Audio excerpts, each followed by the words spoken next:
Welcome to CRB 9 news. Prathipadu నియోజకవర్గ ప్రజలకు నమస్కారం. నేను లాయర్ పిల్లి బలరాముడిని. ఈ ప్రతిపాడు కోర్టు నందు గత 22 సంవత్సరాలుగా న్యాయవాదిగా కొనసాగుతూ ఉన్నాను.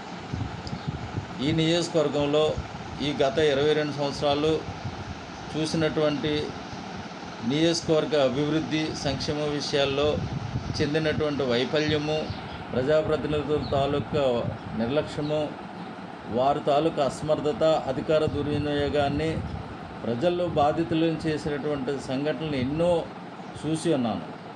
వీటికి అన్నింటికి గత 22 సంవత్సరాలే కాకుండా గతం నుండి చూసినట్లయితే 1955 ఈనాటి వరకు గత 70 సంవత్సరాలుగా కూడా ఈ నియోజకవర్గము ప్రజాప్రతినిధులు చేసినటువంటి తప్పిదాల వలన ఏ విధమైనటువంటి అభివృద్ధి సాధించలేనటువంటి దుర్భరమైన పరిస్థితులకు నెట్టివేశారనేది నేను చేసినటువంటి పర్యటనల ద్వారా తెలుసుకోవడం అయింది. ఈ నియోజకవర్గంలో సంక్షేమ అభివృద్ధి సాధించాలన్నా, ఈ నియోజకవర్గం అభివృద్ధి చెందాలన్నా, నియోజకవర్గం బలోపేతం కావాలన్నా, నియోజకవర్గంలో సమూలమైనటువంటి మార్పులు తీసుకురావాల్సినటువంటి బాధ్యత ఎంతైనా ఉందని గమనించడం జరిగింది. అందులో భాగంగా ప్రజలతో మమేకంగా అవుతూ ప్రజల భాగస్వామ్యంతో పాలన కొనసాగాలనే డిమాండ్తో ఈ నియోజకవర్గంలో పర్యటనలు చేస్తూ ఉన్నాను. ఈ పర్యటనలో భాగంగా అనేక రకమైనటువంటి సమస్యలు గుర్తించడం జరిగింది. వీటికన్నింటికి మూలం అవినీతి మూలాలే. ప్రజాప్రతినిధులుగా ఉన్న ఒక్కరు ప్రజల సంక్షేమం గురించి కానీ, అభివృద్ధి గురించి కానీ, స్థానికంగా ఉండేటువంటి పరిస్థితులు నివారణ గురించి కానీ ఈ నియోజకవర్గంలో ఏ విధమైనటువంటి పాలనా చర్యలు చేపట్టినటువంటి దాఖలాలు కనిపిస్తూ ఉన్నాయి. వాటిని మార్పు చేయటానికి ఏ పార్టీతో సంబంధం లేకుండా స్వతంత్ర అభ్యర్థిగా ఈ నియోజకవర్గంలో ప్రజల తరపున పోటీ చేసి ప్రజల కోసము, ప్రజల మద్దతు కోసం కోరుతూ ఈ నియోజకవర్గంలో అనేక విషయాలను గమనించడం జరిగింది. ఈ విషయాల్లో భాగంగా నిరుద్యోగ యువత పెరిగింది, కార్మికులు, ప్రజలు నష్టపోతున్నటువంటి దాఖలాలు ఉన్నాయి. ఈ నియోజకవర్గంలో నిధులు దుర్వినియోగం కాబడ్డాయి, మహిళలు అభివృద్ధి చెందినటువంటి దాఖలాలు లేవు, రైతులు అనేక సమస్యలను ఎదుర్కొంటూ ఉన్నారు, చదువుకున్న నిరుద్యోగులు అనేక రకమైనటువంటి సమస్యలు ఎదుర్కొంటూ ఉన్నారు. ఇక్కడ ప్రజలందరూ కూడా జీవనోపాధి లేక వలసపోతున్నటువంటి దాఖలాలు కనిపిస్తూ ఉన్నాయి. ఉపాధి హామీ పథకం ద్వారా వచ్చేటువంటి నిధులు కూడా దుర్వినియోగం కాపాడుతున్నాయని, ఈ నియోజకవర్గంలో 3 ఫ్యాక్టరీలు ఉన్నప్పటికీ కూడా వాటిలో స్థానికంగా ఇవ్వాల్సినటువంటి ఉద్యోగాలు కల్పించకుండా ప్రజాప్రతినిధులు తన సొంత నిధులుగా, తన సొంత ఆదాయాలుగా మార్చుకొని వ్యక్తిగత అభివృద్ధి చెందినటువంటి దాఖలాలే తప్ప ప్రజల అభివృద్ధి చెందినటువంటి దాఖలాలు లేవు. ఈ నియోజకవర్గంలో అనేక రకమైనటువంటి సమస్యలు ఎదుర్కొంటూ ఉన్నారు. వాటిని అన్నింటినీ నివారించాలి అంటే మీరందరూ కలిపి చైతన్యం కావాల్సినటువంటి బాధ్యత, ఈ నియోజకవర్గం మార్పు చేయవలసినటువంటి బాధ్యత మీది, మనది, మనందరిది అనే విషయాన్ని గుర్తించుకోవాలని ఈ సందర్భంగా కోరుతూ ఉన్నాను.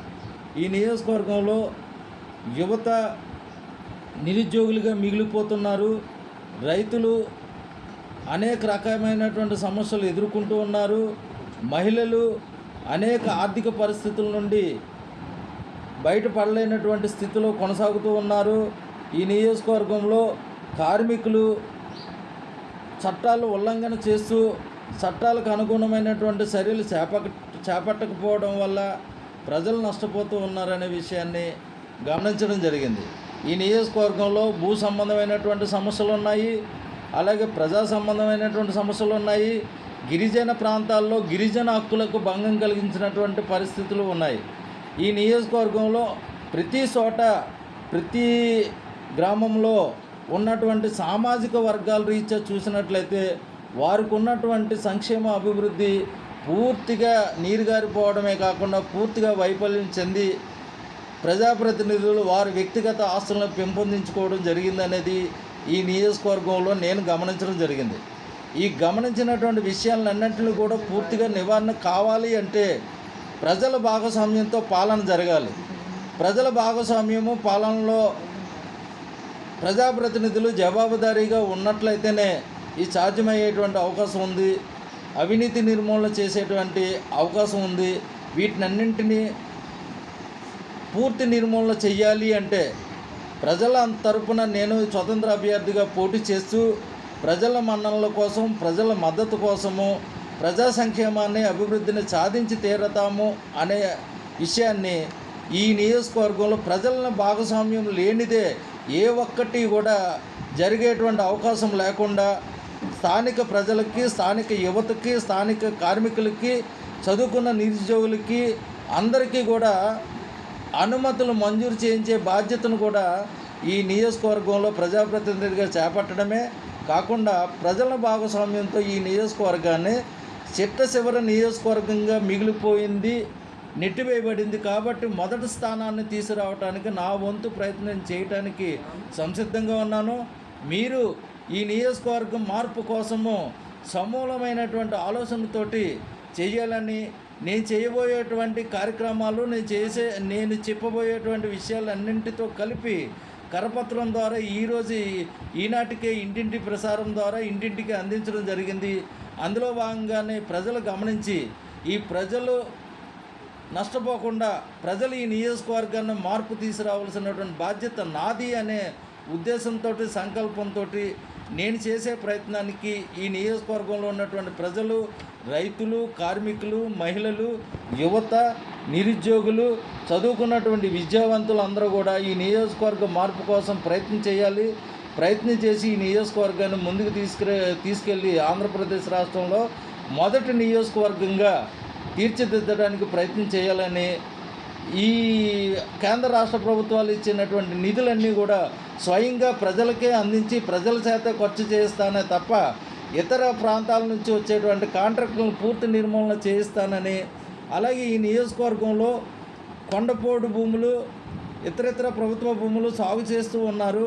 వాటికన్నట్లకి 20,000 ఎకరాలు పైబడి సాగు చేస్తున్నటువంటి వారందరికీ కూడా పక్కా ప్రణాళికతోటి ప్రతి 6 నెలలకు ఒకసారి అసైన్మెంట్ కమిటీ ద్వారా చైర్మన్గా ఉన్నటువంటి ప్రజాప్రతినిధి ఎమ్మెల్యే కాబట్టి నేనే అయ్యున్నట్లయితే ఖచ్చితంగా ఆ పట్టాలన్నీ కూడా ప్రజాప్రతినిధుల ద్వారా ప్రజలకు అందించడానికి సంసిద్ధమైనటువంటి పాలన కొనసాగిస్తానని, ఈ నియోజకవర్గంలో ప్రతి నెలలో ప్రతి మండలంలో సమావేశాలు ఏర్పాటు చేసి ప్రతి నెలలో కూడా ఆ మండల పరిధిలో ఉన్నటువంటి సమస్యలన్నీ కూడా నేనే దగ్గరుండి సమీక్ష చేసి పరిష్కరించడమే కాకుండా ఈ నియోజకవర్గంలో ఉన్నటువంటి అనేక సమస్యల్ని తూచా తప్పకుండా పాటించడమే కాకుండా ఈ నియోజకవర్గంలో ఏ విధమైనటువంటి సమస్యలు అంటే ఎస్సీలకు ఉండేటువంటి సమస్యలు, బీసీలకు ఉండేటువంటి సమస్యలు, ఓసీలకు ఉండేటువంటి సమస్యలు, గిరిజన ప్రాంతాల్లో నివసించే ప్రజలకు ఉండేటువంటి సమస్యలు, ప్రతి సమస్య మీద కూడా పూర్తి అవగాహన ఉన్నవాడిని కాబట్టి వాటినన్నిటిని కూడా స్థానికంగానే నివారణ చేయడానికి తగు చర్యలు పాలనా యంత్రాంగంతో పరిష్కరించడానికి నా వంతు ప్రయత్నం చేయడమే కాకుండా ప్రతి భాగస్వామ్యంలో ప్రతి నిధుల ఖర్చులో కూడా ప్రజలను భాగస్వామ్యం చేసి ప్రజాప్రతినిధిగా నేను ప్రజలకు జవాబుదారీగా ఉంటానని ఈ సందర్భంగా ప్రజలకు హామీ ఇస్తున్నాను. ప్రజలందరూ నేను చేసేటువంటి సంకల్పం, ప్రజలు నష్టపోయారు, ప్రజలు బాధితులు కాబట్టి ఆ ప్రజలను రక్షించేందుకు నేను స్వతంత్ర అభ్యర్థిగా ఈ నియోజకవర్గంలో ఎమ్మెల్యేగా పోటీ చేస్తున్నాను. ఈ పోటీ చేసేటువంటి దానిలో ప్రజలందరూ చూస్తూ ఉన్నారు. ఇప్పటికే ప్రజల చర్చల్లో ఉన్నాను కాబట్టి ప్రజలందరూ కూడా భాగస్వామ్యం కల్పించేటువంటి శక్తిని నేను కల్పిస్తానని మీ ముందు హామీ ఇస్తున్నాను. కాబట్టి ఈ నియోజకవర్గంలో ఉన్నటువంటి ప్రజలందరూ కూడా చదువుకున్నటువంటి ఆలోచన ఉన్నటువంటి మేధావులు, చదువుకున్నటువంటి విద్యార్థులు, అలాగే నిరుద్యోగులుగా ఉన్నటువంటి యువత, అలాగే గ్రామంలో ఉండేటువంటి ప్రజలు, రైతులు, మహిళలు, అలాగే స్థానికంగా ఉండేటువంటి వనరులన్నీ కూడా స్థానిక ప్రజలకే లీజులు మంజూరు చేయించేటువంటి పాలన కూడా మీకు అందించి తీరుతానని ఈ సందర్భంగా హామీ ఇస్తూ ఈ నియోజకవర్గంలో ఉన్నటువంటి ప్రజలందరినీ కూడా చైతన్యం చేసి ఒక్కరు ఈ విషయాన్ని ప్రతి సమస్యను కూడా చర్చలో భాగంగా నన్ను కూడా ప్రజాప్రతినిధులుగా భావించి ప్రజాప్రతినిధిగా పోటీ చేసేటువంటి వ్యక్తికి ఓటేయాలి, ప్రజల కోసం పనిచేసేటువంటి వ్యక్తికే ఓటేయాలని మీరు గమనించి ఆ దిశలో ఆలోచన చేసి మీరు 10 మందితో చర్చించి 10 రకాలుగా ఉన్నటువంటి సమస్యలన్నీ కూడా పరిష్కారం దిశలో కొనసాగాలి అంటే ఖచ్చితంగా మీ మంచి కోరేటువంటి వ్యక్తిగా నేను వస్తున్నాను కాబట్టి నాకు చేతును అందిస్తారన్న ఆశతోటి ఆకాంక్షతోటి మీ అందరి ముందు కూడా నేను ఈ హామీతోటి ఈ మీడియా ద్వారా నేను ప్రకటిస్తూ ఉన్నాను. ఈ ప్రకటన చూసినటువంటి యువకులు ప్రజలకు అందరికీ కూడా తెలియపరిచి వివిధ రకాలైనటువంటి మీ గ్రూపుల ద్వారా ఉండేటువంటి వివిధ రకాలైనటువంటి గ్రూపుల ద్వారా సమాచారం పంపించి ఈ ప్రతిపాడు నియోజకవర్గంలో ఉన్నటువంటి ప్రతి వ్యక్తికి నా తాలూకా ఉద్దేశాన్ని, నా తాలూకా ఆవేశాన్ని, నా తాలూకా బాధని, నా తాలూకా ఆక్రందనని ప్రజలకు అందరికీ కూడా తెలియపరిచి ఈ నియోజకవర్గ బాగు కోసం భవిష్యత్తు మార్పు తీసుకురావాల్సిన బాధ్యత మీది, నాది, మన అందరిది అనే విషయాన్ని గమనించి ప్రజలు నాకు ఓటుతో చేయూత అందించి ఈ ప్రజాప్రతినిధులుగా సేవలు చేసుకునేటువంటి అవకాశం ప్రతిపాడు నియోజకవర్గ ప్రజలు నాకు కల్పిస్తారని కోరుతూ ఆకాంక్షిస్తూ మిమ్మల్ని అందరినీ కూడా ప్రార్థించి ఈ మీడియా ద్వారా మిమ్మల్ని అందరినీ కూడా కోరి ప్రార్థించు.